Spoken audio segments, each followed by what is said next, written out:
Son las 12:40, 12:40, y a esta hora, atención, ya estamos enlazados vía Zoom con el doctor Ángel Delgado, que siempre colabora con este programa y a quien damos la más cordial bienvenida. Buenas tardes, doctor Ángel Delgado, desde Huancayo, Canal 21. Nuevamente por la deferencia. Saludos a ustedes en la producción del programa y a todo Huancayo, por cierto. A la orden. Doctor Ángel Delgado, queríamos que usted nos diera a conocer un poquito más este tema que tiene que ver con Odebrecht.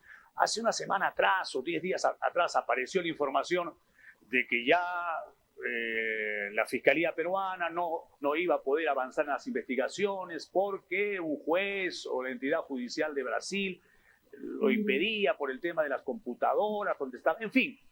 Luego, ahora ha parecido que no es tan cierto y que sí, efectivamente, en algunos casos se va a poder continuar. Estamos en dudas. Usted, que conoce más este tema, a ver, denos algunos datos, por favor, para que el tema vaya siendo más claro entre los otros de Canal 21, entre los amigos que nos están viendo en este tema que también ha sido muy espinoso y sí, es considerado el tema de corrupción más grande de nuestro país. Adelante, doctor Ángel Delgado. Sí, sin duda alguna hay una sombra, hay una grave incertidumbre sobre un hecho que sin duda debería merecer la máxima importancia. Ese es un asunto que ha tenido en vilo a todo el país, ha implicado no solamente la verificación de una estafa, de un robo, de la comisión de delitos de corrupción al más alto nivel, sino también ha tenido consecuencias políticas desastrosas para el régimen democrático peruano.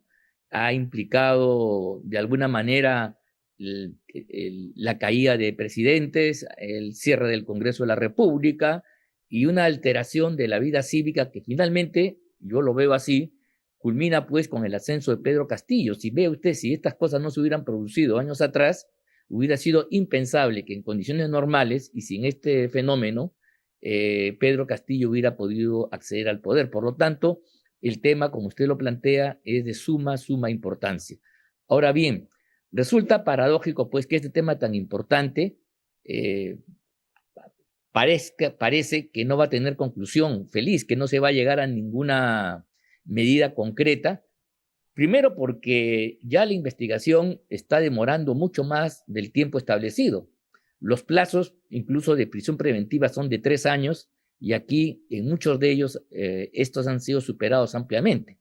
Hay muchos casos que tienen ya 7 años y hasta ahora el grupo especial encabezado por el señor Vela y el señor Domingo Pérez no han podido formular la correspondiente acusación fiscal, que es el documento que sintetiza toda la investigación, el trabajo realizado por los fiscales y sirve de insumo para que se abra la etapa de juzgamiento, lo que se conoce con el nombre de juicio oral, donde la fiscalía, con los abogados, con la defensa de los procesados, van a entrar a un debate, a un diálogo, a un enfrentamiento a partir de la acusación fiscal y los argumentos de descargo y defensa de los abogados, y finalmente será el Poder Judicial el que determine en base a ese proceso la culpabilidad de los imputados y la sanción correspondiente, una pena de prisión por un tiempo determinado.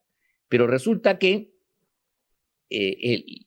todavía no hay una acusación fiscal, y cuando se han presentado los proyectos, de acuerdo al nuevo Código Procesal Penal, el juez encargado de la etapa preparatoria tiene que hacer un examen de la consistencia de este documento, que, repito, ha recogido los años de investigación en teoría, y encontrar elementos de consistencia. Si no hay elementos de consistencia, si no hay elementos probatorios suficientes, si hay muchas cosas sueltas, en fin, lo voy a decir de otra manera, si el trabajo está mal hecho y no sirve para acreditar nada, entonces el juez no le da pase. Y creo que ya son 7, 8, 9 veces que en los diferentes procedimientos en curso, los jueces encargados de esta calificación de la acusación la han rechazado por no ser idónea, por no ser suficiente, lo cual está hablando del pésimo trabajo, no malo, sino un pésimo trabajo de los fiscales que se han encargado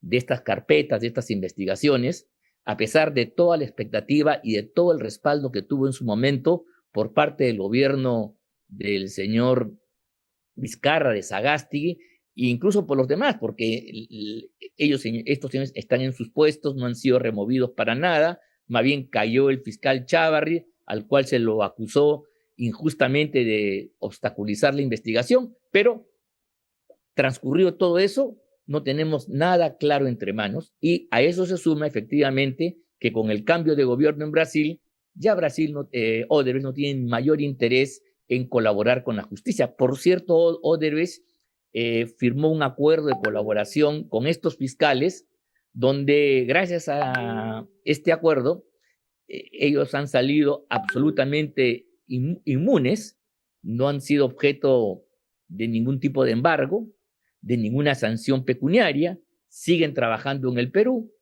van a hacerlo por muchos años más, sus otros proyectos están en pleno funcionamiento, y por cierto, no hay ningún funcionario de Odebrecht, el gran corruptor, que esté tras las rejas ni siquiera por un tiempo o de naturaleza preventiva.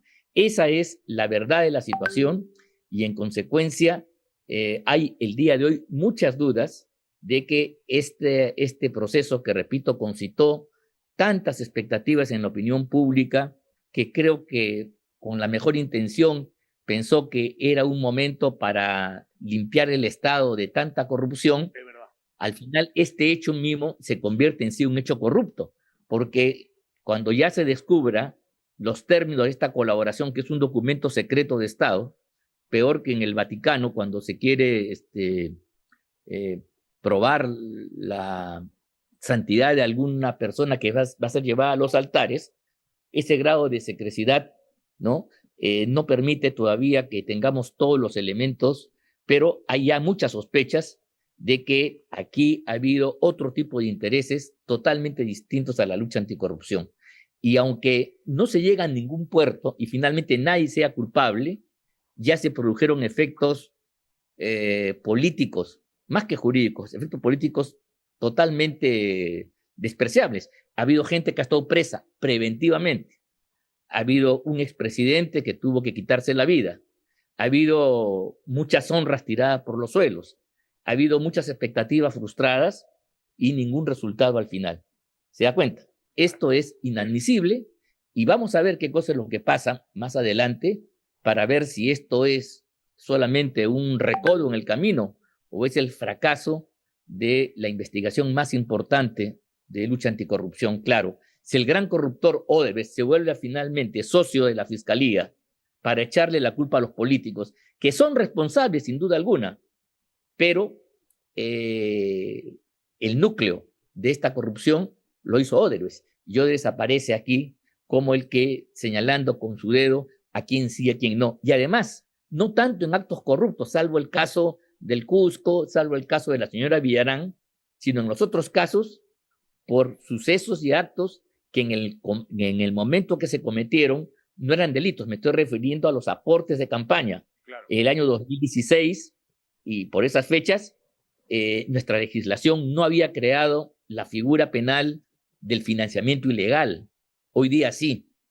Entonces, aquí los fiscales inventaron el lavado de activos, inventaron la organización en banda para trazar penas gigantescas que no tienen ni siquiera los más grandes criminales, y poder mandar a muchos políticos de la oposición, a Vizcarra, a las cárceles hasta por periodos de 3 años. Y resulta terrible que después de todo esto no tengamos ninguna conclusión que satisfaga la demanda de justicia de todos los peruanos. Doctor Ángel Delgado, a propósito de lo que usted tocó, de este convenio confidencial que hubo entre la Fiscalía y los actores de Odebrecht, este tipo de convenios, según su experiencia, es frecuente en una investigación de este tipo, y por qué hasta ahora no se puede esclarecer, por qué los peruanos no podemos conocer efectivamente de qué se trata. Porque aquí hay una trampa. Pues mire, resulta razonable, vamos, aquí no hay necesario ser abogado, ni jurista, ni nada. Resulta razonable que cuando hay colaboradores eficaces, se los mantenga en reserva, en secreto, y sus declaraciones sean guardadas bajo todos los candados. ¿Por qué? Porque tratándose de personas naturales, pueden ser víctimas de amenazas, de violencia y pueden inclusive pagarla caro. Entonces, es un deber de la Fiscalía, vea usted, proteger a las personas naturales. Pero Odebrecht no es una persona natural, por Dios. Es una empresa, ¿no? Y a la empresa no la van a meter en la cárcel. A la empresa, digamos, no la van a secuestrar. Los enemigos no le van a hacer ningún daño, me refiero a la empresa como tal, y por lo tanto, más bien, si es de interés público, los acuerdos que esta empresa corruptora hizo con determinados funcionarios y autoridades en ese momento para saber los términos en que se produce la colaboración. Repito, una cosa muy distinta es cuando una persona decide colaborar porque está de por medio su libertad como un bien supremo y entonces, para no ir a la cárcel o tener una carcelería menor, accede a revelar una serie de información que resulta pertinente para que la investigación llegue a cotas superiores y se pueda conocer mejor los hechos. Pero en este caso no sucede eso. Estamos ante una empresa que ha corrompido, que ha tenido una práctica corrupta, abierta y manifiesta, a la cual se le da beneficios de poder seguir trabajando, de permitirle que los robos que cometió no sean confiscados.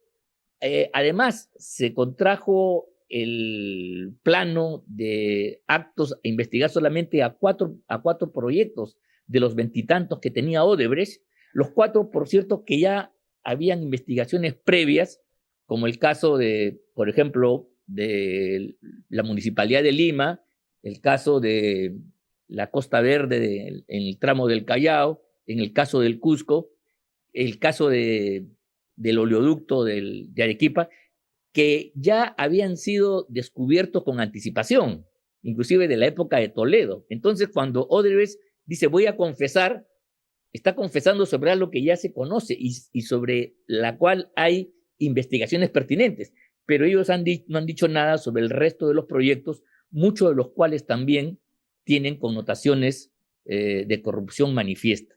Entonces, aquí se ha jugado, evidentemente, para Odebrecht. Es muy diferente la secrecidad para proteger a una persona, a un testigo, a una persona que va a dar información, que sea una persona natural, un hombre de carne y hueso, de una empresa que es un tramado de intereses, una corporación de personas, recursos, que tiene que tener un tratamiento.